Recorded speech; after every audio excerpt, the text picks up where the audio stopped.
know you could be the winner if you really wanted to, right? But the problem is you keep playing that what if game. What if it don't work? What if I fail? Nah, flip it. What if it does work? And what if you win?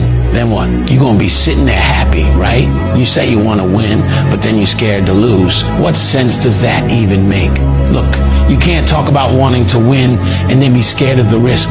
That's not how this works. If you lock in, keep your head down and stay focused on the vision, how could you not win?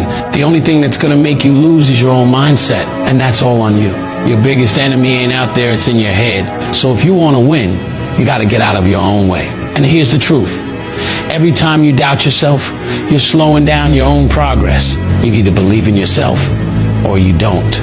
There's no in between. If you keep second guessing everything, you're already losing. But when you stop playing scared and start moving like you're built for this, you'll see everything change. So stop thinking about what could go wrong and start focusing on what's gonna go right.